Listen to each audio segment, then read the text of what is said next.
Assalamualaikum Mbak Putri. Waalaikumsalam. Iya, gimana kabarnya Mbak Putri? Alhamdulillah baik. Oke, terkait hari ini saya mau nanyakan tentang pinjol. Menurut Mbak Putri, pinjol itu apa sih Mbak? Pinjol itu pinjaman masa kini gitu kan. Yang biasa pinjaman itu offline, harus datang ke kantor, ke bank.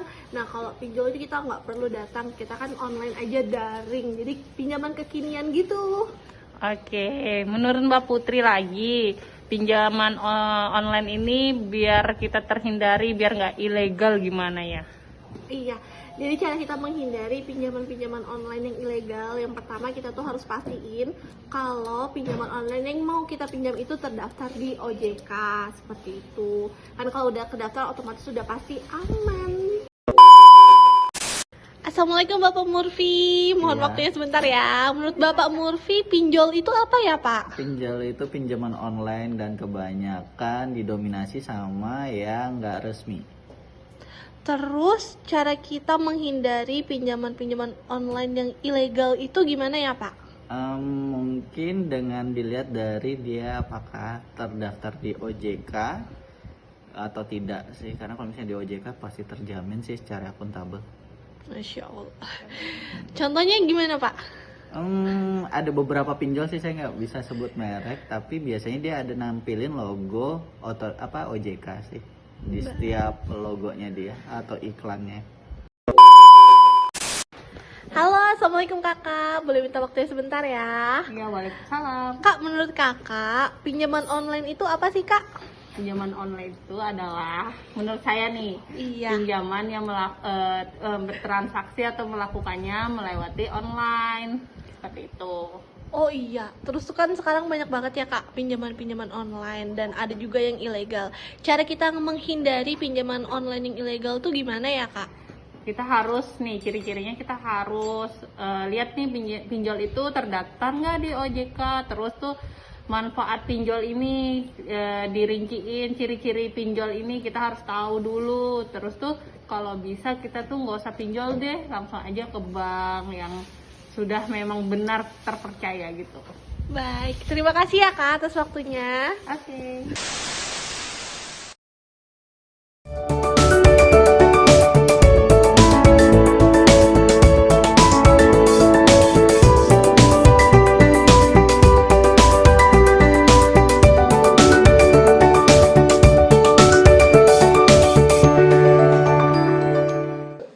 Salam cerdas hukum. Assalamualaikum warahmatullahi wabarakatuh. Selamat datang di podcast Pantai, Pandiran Santai Kanwil Kemenkumham Kaltim.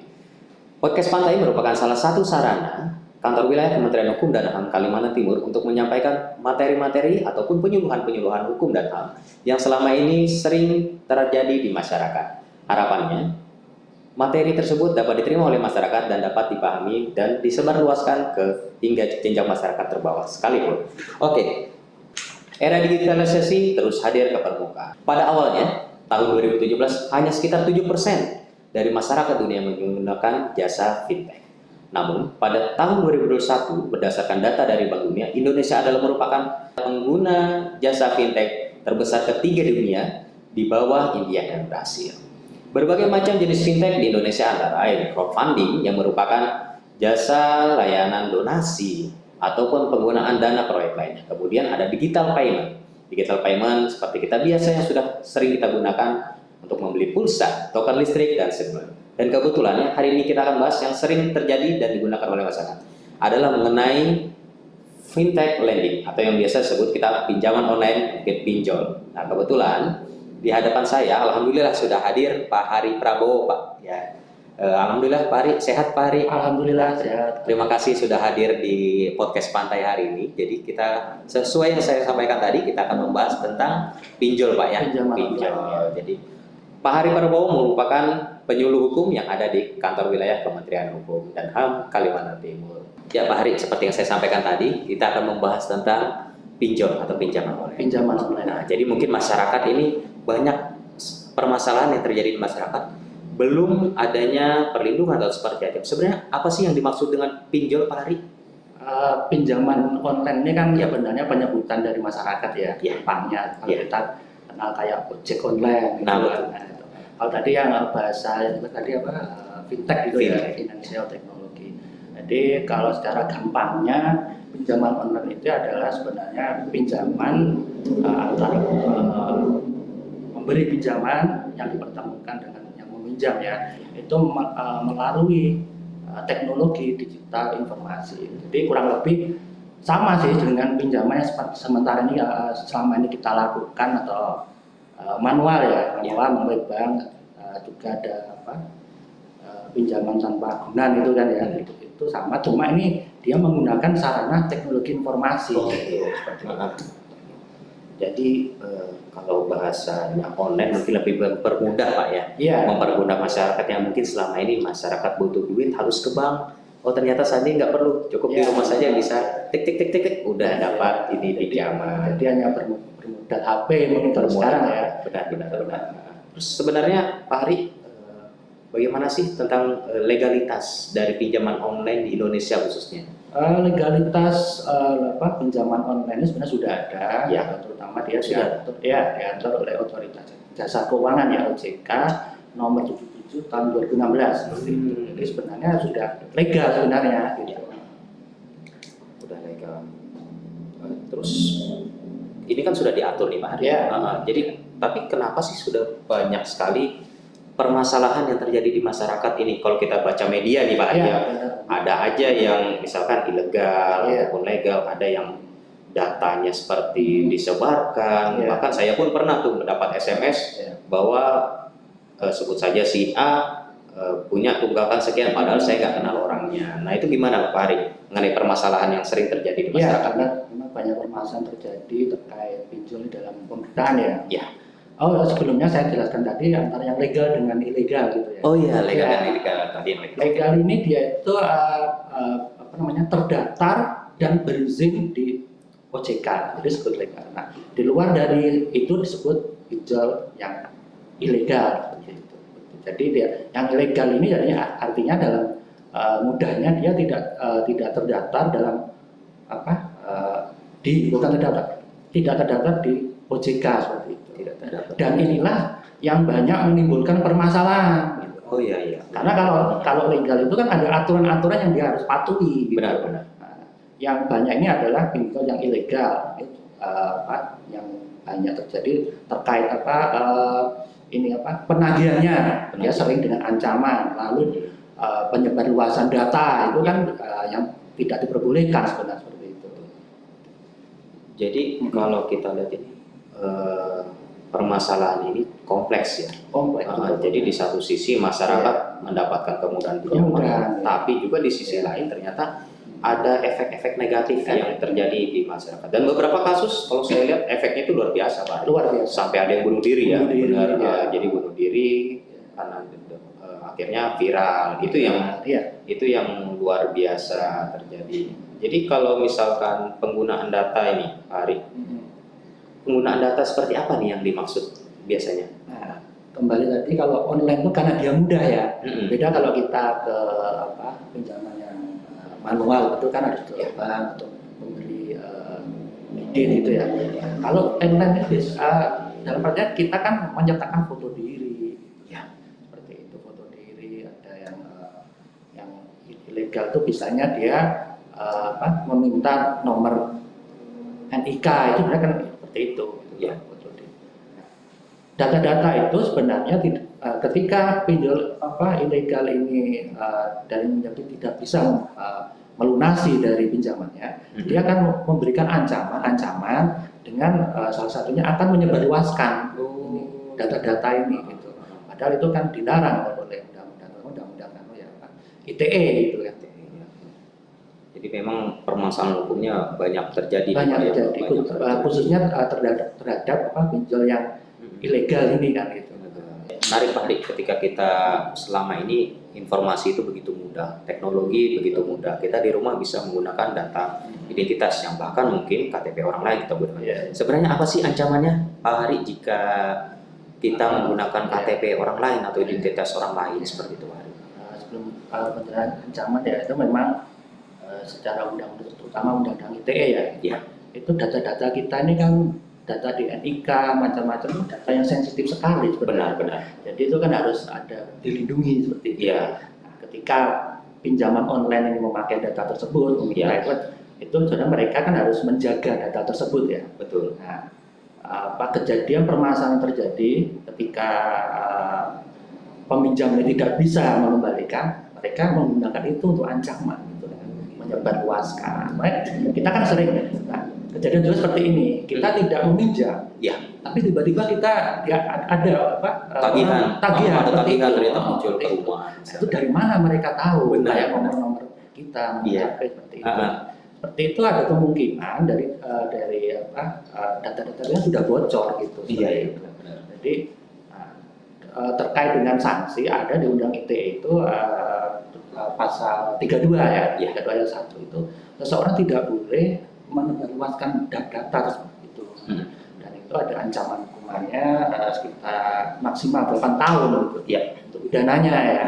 Lalu untuk dendanya bisa sampai 2 miliar. Luar Ini biasa. sebenarnya sanksinya cukup tinggi ya. Ya. Tapi tetap aja ada pelaku-pelakunya ini tetap aja itu yang perlu kita. Ya, sering kita melihat hari ini tertangkap ternyata besok ada lagi pinjol. Itu kalau dari segi pidana ya Pak Hari. Ya.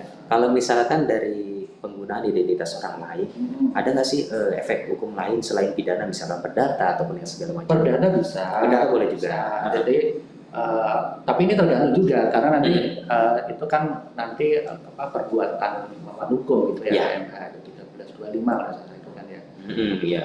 Jadi tergantung kita apakah kita merasa dirugikan. Kalau dirugikan kita bisa melakukan gugatan keperdataan seperti itu. Perdata seperti Iya. itu. Ya. Jadi memang ternyata sebenarnya dari segi aturan pun untuk Ada, identitas sudah, kita ini sebenarnya sudah diatur. Iya. Ya. Jadi masyarakat jangan takut jika ternyata suatu Iya. saat KTP-nya Iya, misalkan. KTP. Karena segala sesuatu ini kan terkait dengan NIK Pak. Ya. Iya. Kita mau daftar ini harus Iya. ada NIK. Bahkan dengar-dengar NPWP pun mau Iya. menggunakan NIK.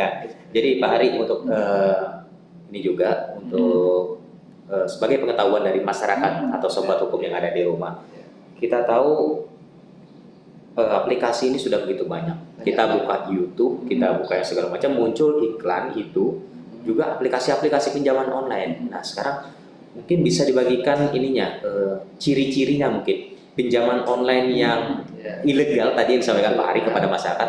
Apa saja, jangan sampai kita salah memilih aplikasi yang salah untuk pertanggungjawaban kita nanti ke depannya. Silakan Pak Hari, gimana? Memang penting ya. Jadi yang pertama memang tadi perlu juga ada sisi positifnya tadi yang perlu disampaikan ya. Itu lebih kalau pinjaman online kan lebih simpel, lebih mudah masyarakat. Ya. Jadi memang masyarakat mengenal pinjaman memang banyak itu. Betul. Prospeknya besar. Gitu. Cuma permasalahannya terkait tadi yang pinjaman online yang ilegal seperti tadi. Betul. Masalah.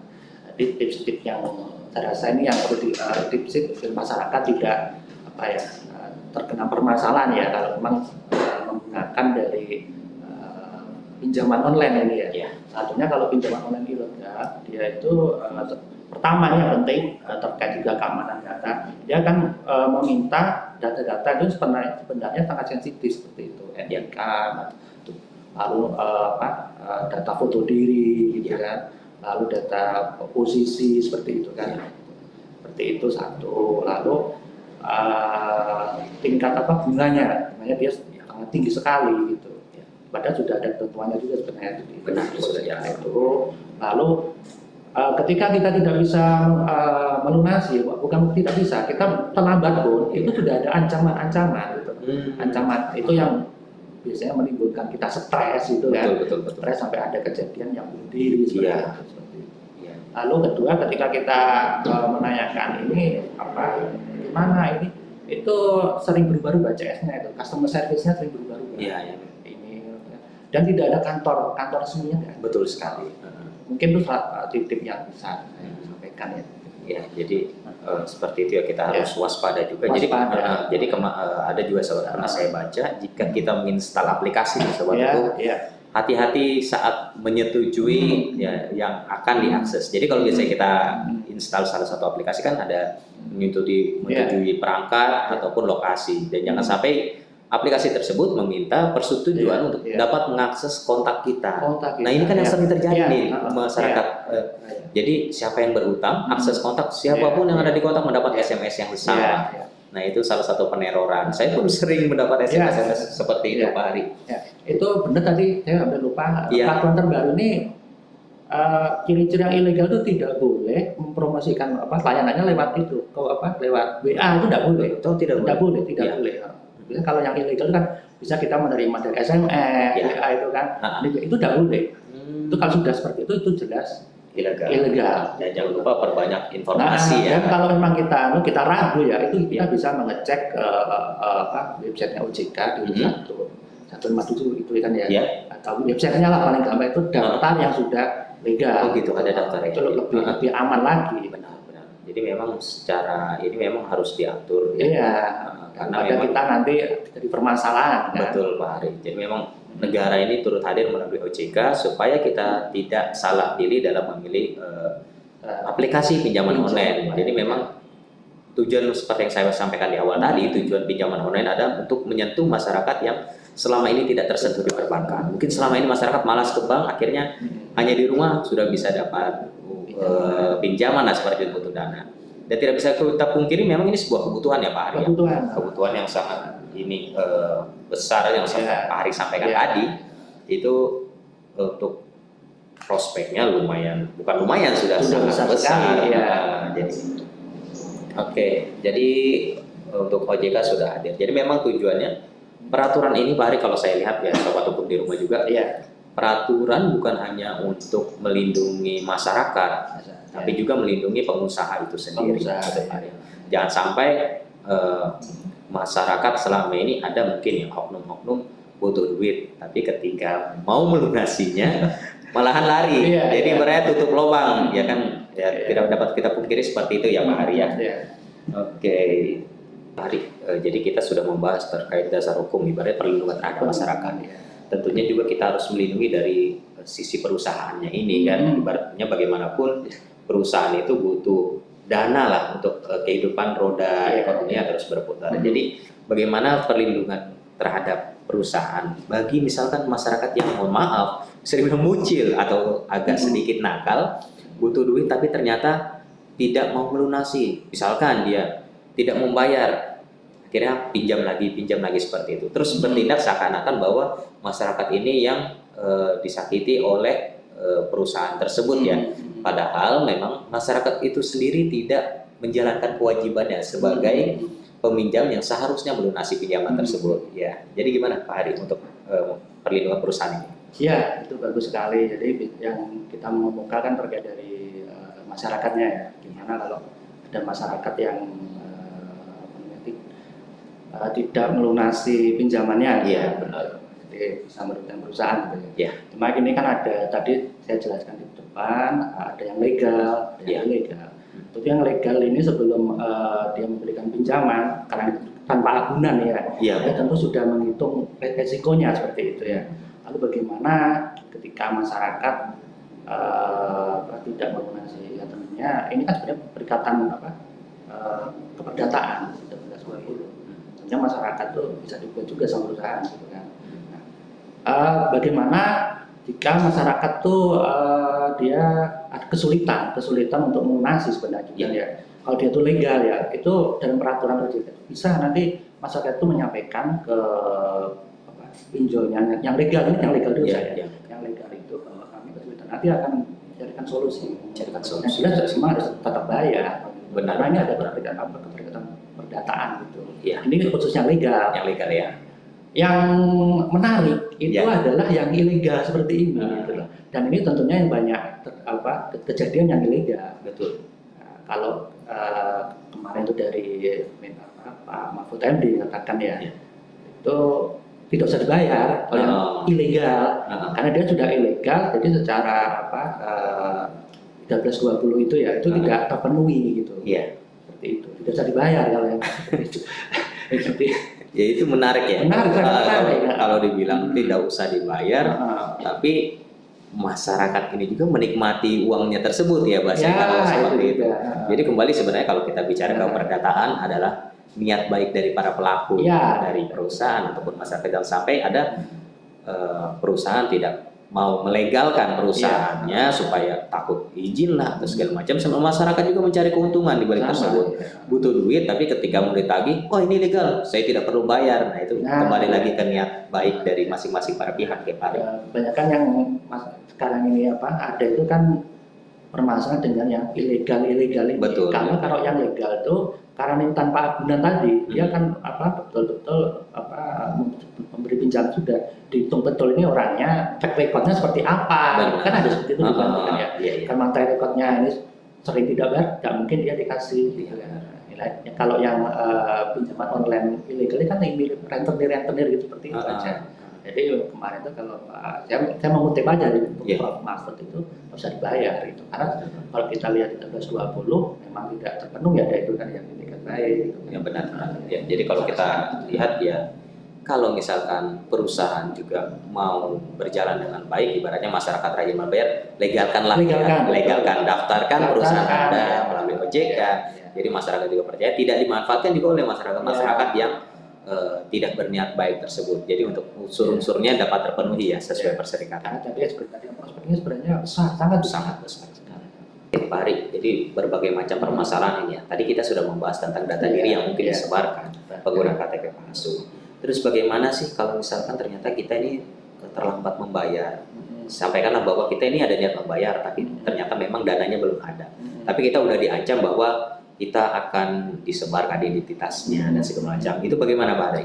Ya, itu termasuk salah satu permasalahan yang banyak terjadi ya. Jadi kalau kita mendapat ancaman, ya bisa kita laporkan ke kepolisian. Seperti itu. Karena ini ancamannya kan sudah masuk ranah pidana, seperti itu.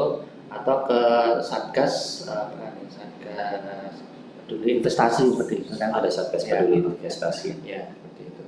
Jadi bisa kita laporkan. Oke, jadi kita harap juga kepolisian juga. Jadi ini udah lintas instansi ya bahasanya. Jadi lintas instansi memahami juga untuk perlindungan terhadap masyarakat yang merasa terancam. Jadi merasa terancam. Kalau ibaratnya kalau masyarakat yang melaporkan ke kepolisian, tentu masyarakat itu udah punya niat baik bahwa dia tidak akan lari terhadap tanggung jawabnya Pak Ari. Ya, menarik Pak Ari. Jadi ini juga pesan terhadap masyarakat agar proaktif untuk dapat berkomunikasi secara intens juga terhadap kepolisian. Jadi jika dirinya merasa terancam, tenang aja, ibaratnya ada kepolisian yang siap menerima laporannya. Kita harap juga tidak akan terjadi pengancaman seperti itu ya Pak Arya terhadap masyarakat yang sudah berniat baik untuk melunasi pinjamannya, tapi ternyata belum bisa. Tapi ya itu tadi ancaman itu yang membuat resah. Akhirnya kadang-kadang masyarakat, gua sudah diancam, saya sudah diancam, ya mending gak usah dibayar kan seperti itu. Itu yang kita hindari ya Pak Arya. Oke Pak Ari, ini ada juga yang menarik. Tentu sobat hukum juga pengen tahu nih yang ada di rumah mungkin. Kita kalau bicara legal tentu itu kaitannya dengan OJK. Terus kalau kita bicara kepolisian sudah beberapa tersangka yang ditetapkan terkait pinjaman online ini. Tapi saya menarik nih, pengen tahu mengenai tindakan apa sih yang diambil bagi perusahaannya itu sendiri. Jadi jangan sampai, karena kita kalau melihat pinjol ilegal ini seakan nggak ada habisnya gitu ya. Ada terus beritanya di berita di media baik itu cetak maupun elektronik ini. Jadi bagaimana tindakannya terhadap perusahaan ataupun pinjol ilegal yang ada di Indonesia ini. Jadi untuk solusinya, perlindungannya terhadap masyarakat bagi yang ilegal ini seperti apa? Jadi masih ada kaitan tadi ya dengan yang laporan-laporan masyarakat itu ya. Kita harapkan masyarakat itu proaktif, tidak perlu takut gitu kan, kalau dia bermasalah dengan pinjol yang ilegal, ada ancaman, data di KTP-nya disebarluaskan. Laporan-laporan itu akan diproses oleh Satgas Waspada Investasi. Nah, di situ kan ada kepolisian, ada OJK, lalu ada Kemeninfo. Jadi setelah diproses oleh kepolisian laporan diproses nanti ke OJK. Kita sama OJK nilai dulu ini legal apa legal atau ilegal. Apa yang tidak legal. Ketika itu yang ilegal, maka lalu kan tadi ada cepat dengan Kemeninfo ya. Di situ kan Kemeninfo punya kewenangan untuk men-take down. Karena dia kan mesti menggunakan aplikasi. Benar. Jadi semacam kalau bahasa ini Jadi masyarakat mengenalnya diblokir lah ya. Diblokir tidak semakin banyak. Tidak bisa diakses lagi. Itu dia. Jadi penting ini bahwa sobat hukum juga mesti tahu nih. Jadi instansi terkait baik itu kepolisian maupun juga OJK dan juga Kemenkominfo sudah punya akses untuk hal tersebut. Jadi tidak tinggal diam untuk melindungi masyarakat yang ada di rumah Pak Hari. Tinggal proaktif masyarakat itu sebenarnya. Ya, menarik sekali Pak Hari. Jadi sepertinya kita udah sampai di sesi-sesi terakhir ya Pak Hari. Udah begitu banyak yang kita bahas. Mulai dari itu apa pinjol, bagaimana sanksinya dan segala perlindungan masyarakat. Jadi gini, terkait untuk sebelum kita menutup Pak Hari, trik atau tipsnya deh untuk menghindari pinjaman online yang ilegal lah bahasanya. Karena ilegal nih kalau kita bicara ilegal lebih banyak negatifnya Pak Hari ya. Jadi masyarakat juga dapat tercerahkan nih tips-tipsnya. Jadi ketika butuh dana tidak takut-takut juga nih ibaratnya kalau selama ini malas ke perbankan misalkan tidak tersentuh oleh perbankan tapi bisa ya ibaratnya tidak terlalu besar nominal karena memang rata-rata kalau kita melihat masyarakat yang membutuhkan uang dari pinjol ini adalah masyarakat kecil Pak. Ya, karena memang kemudahan datanya ya. Tips dan triknya Pak Hari untuk menghindari pinjol ilegal. Jadi untuk masyarakat yang memang membutuhkan pinjaman gitu ya, itu perlu yang pertama sebenarnya yang pokok itu kita harus melihat dulu kemampuan kita. Ya, benar. Jadi jangan kita meminjam hanya untuk yang sifatnya konsumtif gitu. Benar. Jadi, seperti itu. Lalu kita cek juga pinjaman online ini seperti tadi kan bisa lewat OJK, misalnya ini legal atau ilegal. Kedua, kalau kita memang memilih itu pilih tadi kan itu ya yang legal itu ya. Kalau yang ilegal itu biasanya dia lewat SMS, WA itu seperti itu. Tip lainnya saya rasa untuk ini bunganya juga. Biasanya kalau yang ilegal itu bunganya dia sudah sangat tinggi sekali seperti ini. Itu baru bunga, belum yang ada biasanya administrasi yang besar ya seperti itu. Jadi itu yang perlu bagi masyarakat yang memang mau menggunakan pinjaman online perlu itu diperhatikan betul. Jadi kita nantinya tidak terjadi permasalahan di belakangnya. Mungkin itu bisa saya sampaikan untuk masyarakat ya. Baik Pak Hari, terima kasih atas materi yang sangat luar biasa hari ini. Jadi kita harap materi kita hari ini dapat memahamkan sobat hukum yang ada di rumah. Jadi juga sobat hukum di rumah jangan lupa like, komen, dan subscribe. Komen aja materi apa sih yang akan kita bahas selanjutnya di tema selanjutnya. Kita harap penyuluhan dari kita dapat memperluas pemahaman dari sobat hukum yang ada di rumah. Baiklah sobat hukum, teknologi digital akan terus melaju dengan cepat. Sementara kecepatan belum tentu diimbangi dengan keamanan sebuah sistem.